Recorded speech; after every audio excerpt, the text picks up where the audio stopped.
April 1945. Southern Germany. The war is over, but the silence feels heavier than the fighting ever did. A line of German women stands in the open yard of a temporary American holding camp. Some wear worn coats over faded dresses. Others clutch small bags with the last possessions they managed to save. Their faces are tight, expressionless. Not from pride, but from expectation. They know what comes next. Search, confiscation, loss. Across occupied Europe, civilians have learned the rules of defeat. Personal items are taken. Jewelry disappears. Identity is stripped down to a number, a file, a body in line. For these women, wives of soldiers, nurses, clerks, refugees, the wedding rings on their fingers feel especially exposed. Thin bands of gold, worn smooth by years of work, hunger, and air raids. American soldiers move down the line methodically. No shouting, no blows, just clipboards, glances, and quiet instructions. A soldier pauses. His eyes drop to a woman's hand. She tightens her fingers, bracing for the inevitable. But the ring is not taken. The soldier nods and moves on. One by one, the women realize something is wrong, in a way they never expected. In the ruins of defeat, mercy has just appeared. By the spring of 1945, Germany was no longer a nation at war. It was a landscape of collapse. Allied armies pressed inward from every direction. Cities lay in ruins, and the authority of the Third Reich had disintegrated almost overnight.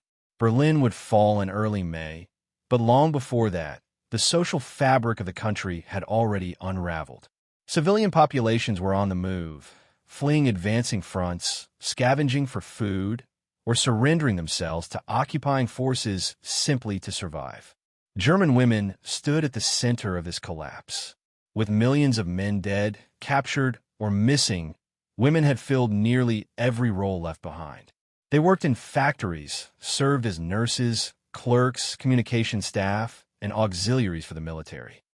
Others were simply wives, mothers, and daughters trying to hold households together under constant bombardment.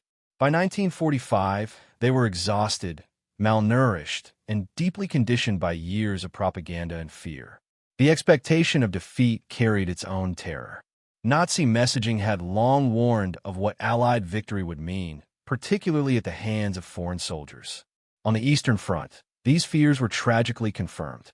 Reports of mass violence, looting, and abuse followed the Soviet advance westward, spreading rapidly through word of mouth and refugee testimony. Women learned to hide valuables, cut their hair short, or smear ash on their faces in desperate attempts to avoid attention. Jewelry, especially gold, was considered a liability. In this environment, capture did not necessarily mean imprisonment. It meant uncertainty. German civilians and auxiliary personnel were often detained temporarily, classified inconsistently as prisoners of war, displaced persons, or security internees. Legal definitions blurred in the chaos of occupation. What remained clear was the imbalance of power. The defeated had little control over what would be taken from them or how they would be treated. Wedding rings carried particular weight. In German culture, they symbolized stability, family continuity, and moral legitimacy, values that wartime ideology had relentlessly emphasized. For many women, the ring was not an accessory, but proof of identity. It connected them to absent husbands, to marriages interrupted by mobilization, to lives that existed before air raids and ration lines. Losing it would not just mean losing property. It would feel like erasure. American forces arriving in Western and Southern Germany brought a different kind of uncertainty. Unlike the chaos associated with retreating German units or advancing Soviet troops, U.S. soldiers operated under strict command structures. Camps were established quickly. Searches were conducted systematically. Detainees were registered, counted, and processed. To German civilians accustomed to total war brutality, this order was unsettling in its own way. No one knew what would be allowed to remain. As German women stood in those lines in April 1945, the question was no longer whether they had lost the war, but what parts of themselves would be taken with it. That uncertainty would soon collide with an unexpected application of American military policy. American behavior toward prisoners and detainees in World War II did not emerge by accident. It was shaped by doctrine, legal obligation, and institutional memory. Long before U.S. troops entered Germany, the American military had codified how enemy prisoners and civilians were to be treated under occupation. The 1929 Geneva Convention governed the treatment of prisoners of war, and while its language did not fully anticipate the mass civilian detentions of 1945, its core principles were clear. Dignity, protection of personal property, and humane treatment were mandatory. U.S. Army field manuals reinforced this approach. Soldiers were instructed that confiscation of personal items was not automatic. Only weapons, military documents, or items deemed a direct security risk were to be seized. Jewelry, religious items, photographs, and wedding rings were explicitly categorized as personal effects. They were not to be taken unless extraordinary circumstances required it. This distinction mattered, especially in the aftermath of a war where looting and reprisals had become tragically common elsewhere. American commanders were keenly aware of contrast.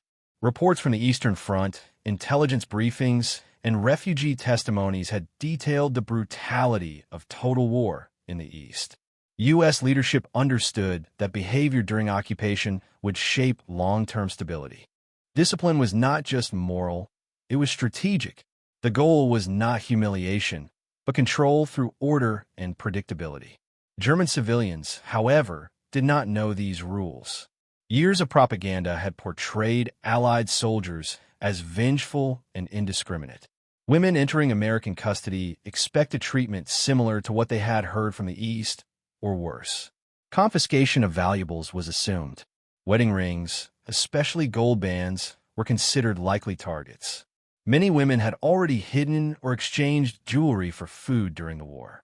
Those who still wore rings did so because removing them felt like surrendering the last visible link to normal life. The American processing camps reflected a different philosophy. Searches were standardized. Soldiers were trained to look for weapons, documents, and contraband, not symbols. Officers supervised procedures closely. Deviations from protocol were punishable. 4 German women used to arbitrary authority under the Nazi system. This predictability was disorienting.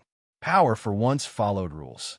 The moment when wedding rings were noticed and deliberately left untouched was not accidental kindness. It was policy enacted at ground level.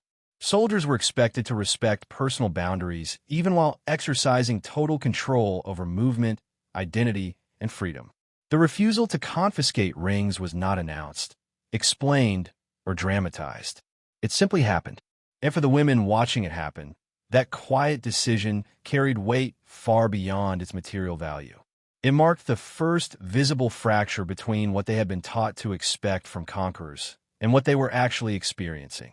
That fracture would deepen as human reactions, cultural assumptions, and moral contrasts came sharply into focus. For the German women standing in American custody, the moment was deeply personal. Defeat had already stripped them of security, nationality, and future certainty. What remained were fragments of identity, family memories, habits, and symbols carried on the body. The wedding ring was the most visible of these. Many had not seen their husbands in years. Some did not know whether they were alive or dead. The ring was not jewelry. It was evidence that a marriage had existed at all. As American soldiers conducted searches, women braced themselves emotionally. Loss was expected. Humiliation seemed unavoidable. Yet when the rings were not taken, the reaction was not relief alone, it was confusion. The absence of punishment created a psychological pause. Several post-war testimonies describe women looking down at their hands repeatedly, as if to confirm the ring was still there. Others avoided eye contact, fearing the decision might be reversed. The human impact was subtle but profound. A small, deliberate restraint altered how the captors were perceived. The Americans did not need to explain themselves. The act itself communicated something entirely unexpected: recognition. In a moment designed to reduce individuals to administrative entries, a piece of personal dignity had been preserved. In German society, wedding rings held specific meaning. Marriage had been elevated by Nazi ideology as a civic duty, tied to reproduction and national continuity. Even stripped of propaganda, the institution carried deep social weight. A married woman was seen as anchored, morally legitimate, protected, and purposeful. Removing a wedding ring was not simply a search procedure. It would symbolically erase that status. German women understood power as invasive. The Nazi state had regulated private life extensively, from marriage approvals to childbirth incentives. Personal autonomy was already compromised long before defeat. The expectation that occupying forces would continue this pattern felt natural. What made the American behavior shocking was not generosity, it was restraint. The refusal to confiscate wedding rings contradicted the lived experience of authoritarian systems. It suggested that power could be exercised without total intrusion. This ran counter to everything the women had known under the Reich. Cultural assumptions about conquest, authority, and domination were quietly dismantled in that single act. From the American perspective, this moment reflected training and discipline rather than improvisation. Soldiers were operating within a defined framework. Searches were purposeful, not predatory. Officers enforced compliance with established procedures, and deviations, especially looting, were taken seriously. American troops had been warned explicitly about the consequences of misconduct. Courts-martial were real. Commanders understood that discipline in occupied territories would define the reputation of the U.S. Army long after the war ended. Leaving wedding rings untouched was not only ethical, it reinforced control. Predictability reduced resistance. Respect reduced fear-driven chaos. For German women, this discipline was unfamiliar. Power that did not exploit felt alien. The contrast between expectation and reality produced a psychological imbalance, one that would only deepen as more interactions unfolded. That imbalance set the stage for further moral and emotional confrontation, revealing dimensions that extended beyond individual experience into the ethics of victory itself. The decision to allow German women to keep their wedding rings carried moral weight precisely because it was so restrained. Victory had placed absolute power in American hands. These women had no leverage, no protection beyond the conduct of their captors. In that imbalance, morality was not theoretical. It was enacted through small, deliberate choices. The refusal to take rings was a rejection of humiliation as a tool of control. In war, morality often collapses under necessity. By 1945, Europe had seen years of total violence, where civilians became targets and personal boundaries dissolved. The American approach in these camps quietly asserted a different ethic. That restraint was not weakness, and dignity did not need to be surrendered for order to be maintained. This was not forgiveness, nor reconciliation. It was discipline guided by principle. For the women experiencing it, the moral signal was unmistakable. The act suggested that they were not being punished simply for existing on the defeated side. They were being controlled, but not erased. That distinction mattered deeply in the psychological aftermath of collapse. These women had grown up under constant reminders of enemy hostility. Allied forces were portrayed as brutal, vengeful, and morally corrupt. The expectation was that defeat would be met with cruelty. Yet in the camps, the behavior contradicted the image. The Americans did not leer. They did not seize symbols of marriage or mock their meaning. They treated the women as civilians first, enemies second. This shift had consequences. Fear began to loosen its grip. Silence replaced panic. Women complied, not because they were broken, but because the environment felt controlled rather than predatory. In many accounts, this was the first time during the war that interaction with authority did not involve ideological pressure or arbitrary punishment. The enemy had not become a friend, but had become recognizably human. That recognition altered behavior on both sides of the wire. Psychologically, the moment lingered. Trauma does not always respond to grand gestures. Often, it reacts to the unexpected absence of harm. For women conditioned to expect loss, the preservation of something deeply personal created a moment of emotional disorientation. Some later described feeling exposed, not because something was taken, but because something was spared. This psychological rupture forced a reevaluation. If this assumption was wrong, what else might be? The presence of restraint introduced uncertainty into a worldview built on fear. Over time, that uncertainty became space to breathe, to observe, to survive. The shock was not that Americans allowed the rings to remain. It was that power had chosen not to assert itself fully. That realization would crystallize in the turning point, when this quiet restraint became widely understood, discussed, and remembered. The turning point did not arrive with shouting or spectacle. It unfolded quietly across several camps, in moments repeated so often that they became undeniable. As processing continued through April and May of 1945, the pattern became clear. American soldiers conducted searches again and again, on roadsides, in temporary enclosures, inside requisition schools and factories turned into holding centers. Personal belongings were examined. Bags were opened. Coats were checked. Identification was recorded. Yet the same detail persisted. Wedding rings were consistently left untouched. At first, German women assumed it was an oversight. Some concealed their hands instinctively, keeping fingers curled inward, waiting for the correction.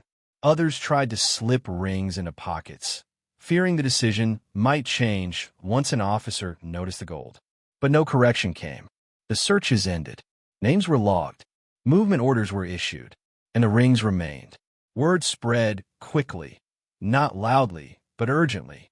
In whispered exchanges between women waiting in line, in quiet conversations after processing, a realization took hold.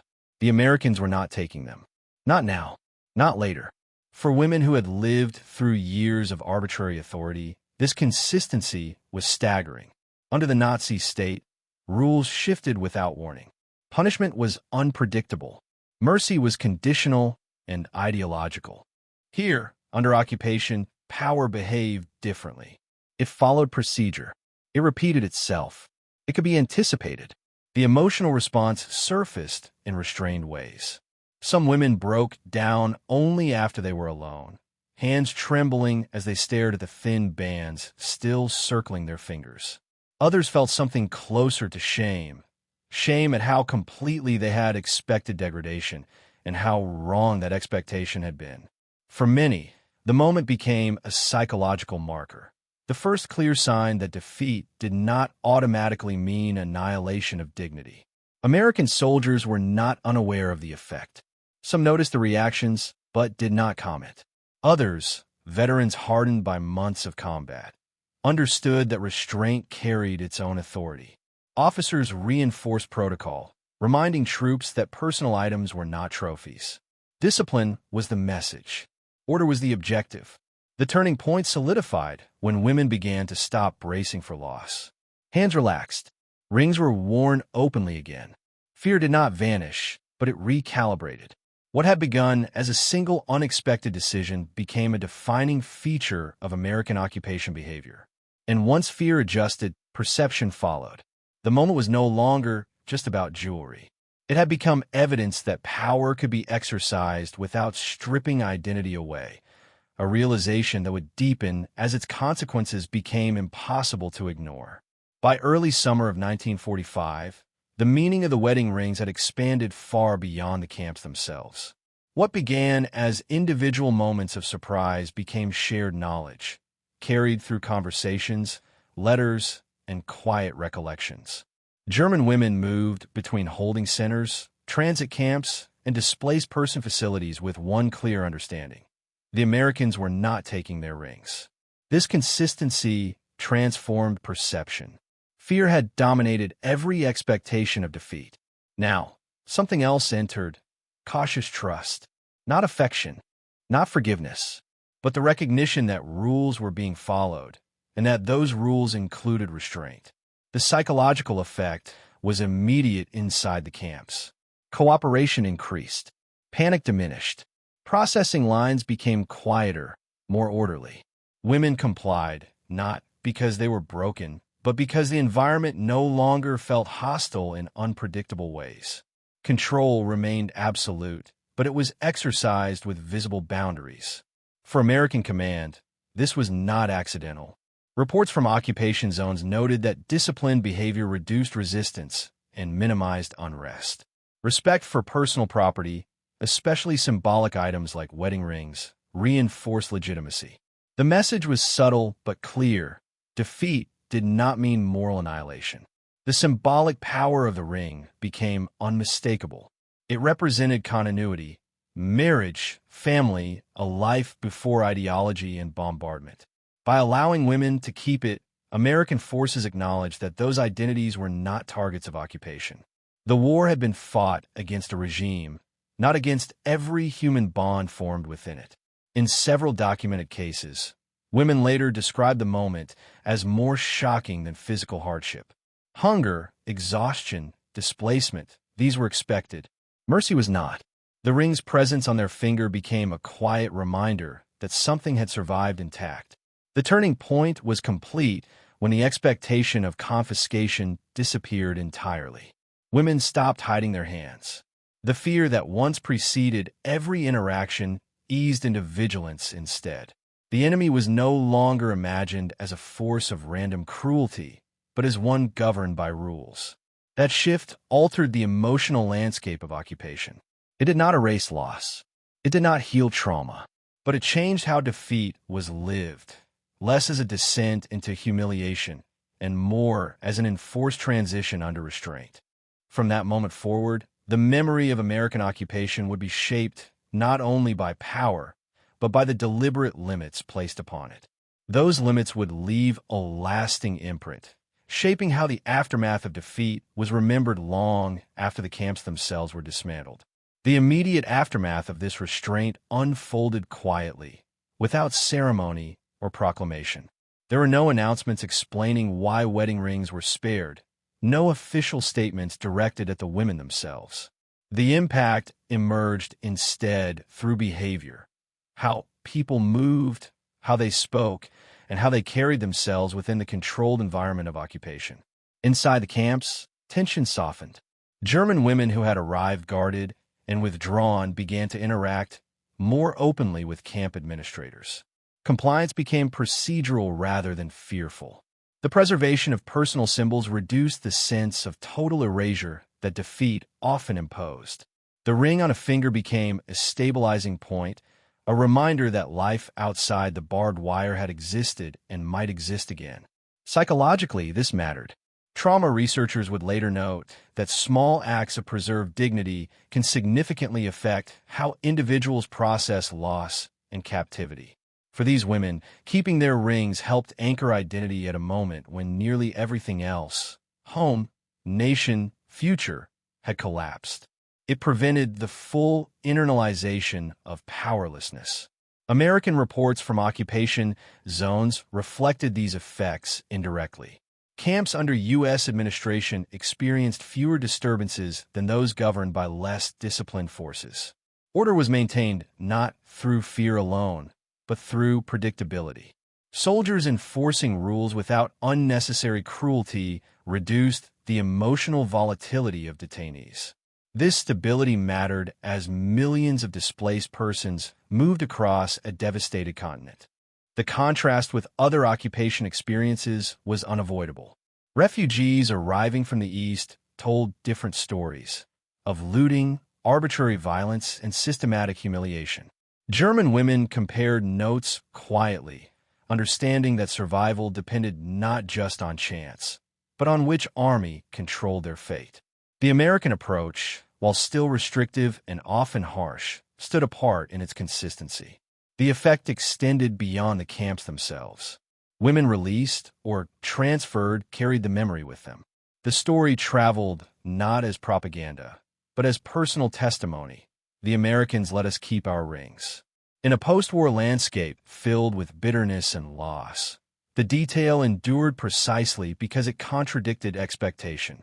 The restraint shown during those searches did not erase the suffering of occupation. nor did it absolve the United States of all wrongdoing.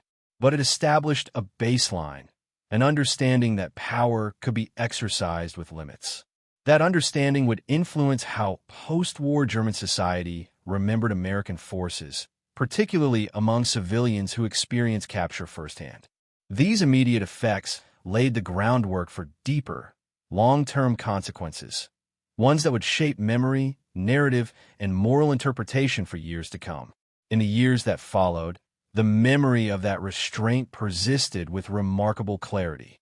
Many German women, when later asked about their experiences during the final weeks of the war and early occupation, did not begin with descriptions of hunger or displacement.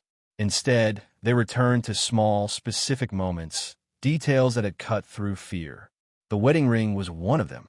Post-war diaries, letters, and oral histories repeatedly reference the same realization: that American authority, while absolute, was not deliberately humiliating. For women who had lived under a regime where the state penetrated every private sphere, this distinction mattered deeply. The ring became a symbol not only of marriage, but of moral boundaries that had not been crossed. This memory influenced broader cultural perceptions. As West Germany began reconstructing its institutions, narratives of American occupation diverged sharply from those associated with the East. While not free from resentment or hardship, the American zone was remembered by many civilians as governed by rules rather than impulse. Restraint, visible, repeated, and enforceable, shaped trust in the post-war order that followed. For American military leadership, these outcomes validated occupation doctrine.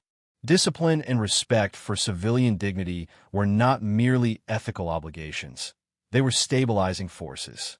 The ability to control a defeated population without total degradation reduced long-term hostility and facilitated reconstruction. In this sense, leaving wedding rings untouched contributed, indirectly but meaningfully, to the broader success of occupation policy. The women themselves carried the memory privately. For some, the ring remained a reminder of husbands who never returned. For others, it symbolized survival through a moment when everything else had been stripped away. The emotional weight of that survival was not dramatic. It was quiet, persistent, and deeply personal. Over time, the story took on broader meaning. It became a lesson passed down, often without embellishment. Not all victors behave the same. Not all power demands total submission. The act was remembered precisely because it was ordinary and because it did not have to happen. In a war defined by destruction on an unprecedented scale, the preservation of something small and human stood out. It reminded those who experienced it that dignity could survive defeat, and that restraint, when exercised deliberately, leaves marks far deeper than force. That understanding brings the story to its final reflection, where power, morality, and memory intersect in the quiet aftermath of war. War is often remembered through its extremes: violence, victory, collapse. Yet history is also shaped by what power chooses not to do. In the final months of the Second World War, when Germany lay broken and defeated, American soldiers stood in positions of absolute control. They could take, they could humiliate, they could erase what little remained. In many cases, they did not. The decision to allow German women to keep their wedding rings was not heroic in the traditional sense. It did not change the outcome of the war. It did not undo the suffering that had already occurred. But it revealed something essential about restraint, that even in total victory, limits can exist. Those rings represented private lives untouched by ideology. Marriages formed before slogans. Bonds that survived bombardment. By leaving them in place, the occupiers acknowledged a simple truth: defeating a regime does not require destroying every human symbol connected to it. For the women who lived through that moment, the meaning endured. Long after camps were dismantled and uniforms replaced by civilian clothes, the memory remained, clear, unembellished, and personal. It was proof that dignity could survive even in defeat if someone chose to respect it. History does not always turn on grand gestures. Sometimes it shifts through quiet restraint, through the decision to recognize humanity when it would be easier to ignore it. In the ruins of post-war Europe, surrounded by loss and silence, that choice left a mark deeper than confiscation ever could.